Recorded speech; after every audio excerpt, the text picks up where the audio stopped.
Hello বন্ধুরা, good morning সকলকে। সকলে কেমন আছো? আশা করছি তোমরা সকলে ভালো আছো, আর আমরাও ভীষণ ভালো আছি। তো বন্ধুরা, সকাল সকাল এক কাপ চা নিয়ে শুরু করে দিলাম আজকের দিনটা। তো তোমরা অবশ্যই আমার সাথে থেকো আর পুরো ভিডিওটা দেখো। আশা করি তোমাদের সকলে ভালো লাগবে। ভালো লাগলে লাইক কমেন্ট শেয়ার করো, সাবস্ক্রাইব করো। তো বন্ধুরা দেখো, সবজি নিতে চলে এসেছি। ওই যে সবজিওয়ালা দাদা এসেছে, তো ওনার কাছ থেকে এই সবজি নেব। তারপর আজকে রান্নার একটু চাপ কম, তো তাই জন্য সকালবেলাটা ব্যস্ত নেই রান্নার। তো মা এখানে দেখছে কি কি সবজি নেওয়া যায়, আর এদিকে আমিও দেখছি। তো ফল নিয়ে আসে দাদা, অনেক ফল। তো আজকে সেরকম ফল নেই, আম, লিচু, কলা, অনেক কিছুই নিয়ে আসে, লেবু টেবু অনেক কিছু। তো আজকে দেখো আম টাম কিছু নেই, নতুন ওই যে লিচু নিয়ে এসেছে, লিচুগুলো খুব সুন্দর, আর কলাও আছে, ভাবছি কতগুলো রাখবো। তো যাই হোক, আজকে বেশি চাপ নেই দুপুরের রান্নায়, কারণ বাড়িতে কেউ নেই, আমি মা আর পরিশোনা আছি। তো একটু হালকা পাতলা মাছের ঝোল করে নিয়েছি, এই দেখো আলু দিয়ে। আর পরিশোনার জন্য কয়েকটা লিচুও রেখেছিলাম, কয়েকটা না মানে এক গোছা যেটুকু থাকে ওর লিচু রেখেছিলাম। তো আজকে দুপুরে খেয়েছি মাছের ঝোল দিয়ে ভাত, গরম গরম, আর ভাজা ছিল। তো আজকে বেশি কিছু করিনি। তো তারপরে দেখো দুপুরবেলা খাওয়া দাওয়ার পরে আজকে একটু দেরি হয়ে গেছিলো খেতে খেতে। তো আজকে একটু গরমটা কম আছে। পরিশোনা বলছে মাম্মাম সবাই খেলা করছে, আমি ওদের সাথে একটু খেলবো।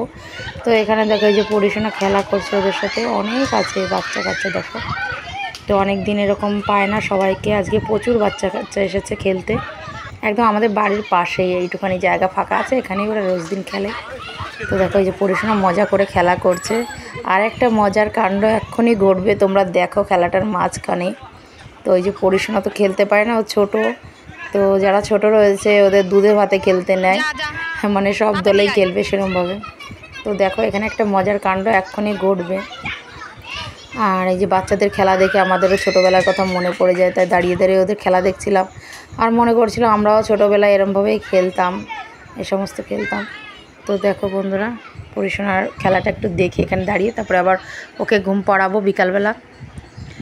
তো একটু ঘুম না পড়লে না বাচ্চারা ক্লান্ত হয়ে যায়, সন্ধ্যার পরে আর বই পড়তে চায় না।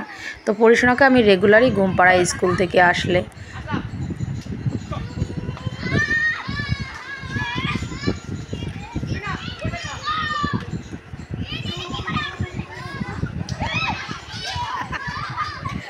তো দেখো বন্ধুরা, এই যে মজার কাণ্ডটা ঘটে গেছে।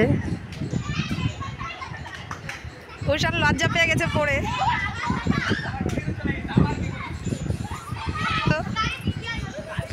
তো যাই হোক, পড়ে গেছে ও খেলতে খেলতে। তো একটু হাসি পাচ্ছিলো, আবার খারাপ লাগছিল। ওই বাচ্চাটার হাতে একটু প্রবলেম আছে, তো ওর হাতে লেগেছে কয়েকদিন আগে। তো আর পড়েও গেছে, হাসিও পেয়েছে, আর খারাপ লাগছিল যে ভাঙা হাতটায় যেন না লাগে। যাই হোক, এখানে পরিশোনার দেখো মন খারাপ হয়ে গেছে। কালকে ছুটি আছে তো, ওকে এখন বাড়ি নিয়ে যাব ঘুমাতে, তাই জন্য। কালকে আসবে সকালবেলা, আজ তাড়াতাড়ি উঠতে হবে ঘুম দিয়ে। চলো চলো চলো চলো চলো চলো, মন কালো হয়ে গেলে কিচ্ছু করার নেই, চলো। তো যাই হোক বন্ধুরা, দেখো এখন সন্ধ্যার সময়। তো আজকে রাতের যে মেনু হবে সেই রেসিপিটা তোমাদের সাথে শেয়ার করছি। তো এখানে এই দেখো আমাদের গাছ থেকে ডুমুর পেড়ে নিয়েছি। ডুমুরগুলো মাঝে ভাবছিলাম খাবো, তো সেই ডুমুরগুলো বড় হয়ে গেছে, আর বড় হয়ে একদম ঝরে ঝরে পচে পচে পড়েও গেছে। তারপর আবার নতুন করে এই ছোটো ডুমুরগুলো হয়েছে। তো এই ডুমুরগুলো কিন্তু খুবই কচি, যার জন্য বেশি কষ্ট করে কাটতে হচ্ছে না। দেখো মাঝখানে একটা ভাগ করলেই হয়ে যাচ্ছে। আর মা এখানে যে বাসি জল আছে, বাসি জলের মধ্যে ভিজিয়ে রাখছে। তো এই ডুমুরগুলো কিন্তু কাটতে অনেকটাই সময় লাগে। তো কাটা কমপ্লিট হয়ে গেছে, এই জন্য নুন আর হলুদ দিয়ে বাসি জলের মধ্যে সেদ্ধটা বসিয়ে দিয়েছি। আর এখানে যে বড় বড় করে আলু কেটে নেওয়া হয়েছে ডুমুরের মধ্যে দেওয়ার জন্য, আর পটল ভাজা হবে। তো দারুণ টেস্টি কিন্তু একটা রেসিপি, আর খেতেও কিন্তু খুব ভালো লাগে। তো যাই হোক, পরিশোনা তখন তো বিকালে রাগ হয়ে গেছিলো যে তোকে ঘুম পাড়াতে নিয়ে এসেছিলাম। তো তারপর যখন দেখলো ঘুম থেকে উঠে যে সন্ধ্যার সময় ওর জন্য ফুচকা কিনেছি, তো ওর মনটাও খুব খুশি হয়ে গেছে ফুচকাটা দেখে। তো দেখো এতগুলো কিন্তু একা খাবে না, এতগুলো খেলে কিন্তু ওর পেটে ব্যথা করবে। তো এখান থেকে মাও খাবে, আমিও খাবো। আর ফুচকা খেতে পরিশোনা খুবই ভালোবাসে, বলছে মাম্মা এতগুলো যদি আমাকে একা একা দিয়ে দাও আমি সবই খেয়ে নিতে পারবো। তারপর দেখো এই যে মশলাটা আমি বেটে নিয়েছি এই ফাঁকে। এখানে আছে জিরা, ধনে আর শুকনো লঙ্কা বাটা একসঙ্গে আমি বেটে নিয়েছি। ব্যাস এইটাই কিন্তু আসল মশলা এটার। তো এই যে ডুমুরগুলো সেদ্ধর পর আমি ধুয়ে একদম পরিষ্কার করে নিয়েছি, না হলে কালো হয়ে যাবে রান্নার সময়, এই জন্য পরিষ্কার জল দেবা ধুয়ে নিতে হবে। আর এখানে এই যে বড় বড় চিংড়ি মাছ আছে আর ইলিশ মাছ আছে। রাত্রেবেলায় ইলিশ মাছ ভাজা হবে, তার সাথে পটল ভাজা, মাছের তেল আর ডুমুরের তরকারি, চিংড়ি মাছ। তো আজকে অনেক কিছু মেনু আছে। দেখো বন্ধুরা, এই যে ইলিশ মাছগুলো ভাজা হচ্ছে। ইলিশ মাছ দেখে তো জিভে একদম লাল চলে আসে, এত সুন্দর টেস্টি মাছ। তো মাছের তেলও আছে, আজকে শুকনো লঙ্কা দিয়ে ইলিশ মাছ খাওয়াবে, দারুণ টেস্টি মাছ।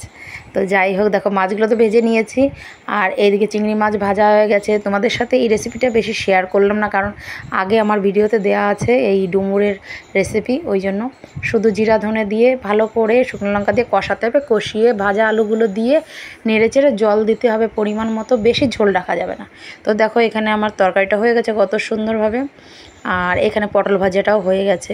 তো আজকে কিন্তু দারুণ দারুণ রেসিপি আছে। তো তোমাদের কেমন লাগলো ভিডিওটা অবশ্যই জানিও, ভালো লাগলে লাইক কমেন্ট শেয়ার করো, সাবস্ক্রাইব করো। আরেকটা জিনিস দেখো বন্ধুরা, খাওয়ার পরে আজকে রান্না হয়েছিল পায়েস গোবিন্দভোগ চালের। তো দারুণ আজকে রাতটা জমে যাবে খাওয়ার। তো তোমাদের কেমন লাগলো অবশ্যই জানিও। তো খাওয়ার পরে একটু তো মিষ্টি খেলে সবারই ঘুমটা ভালো হয়।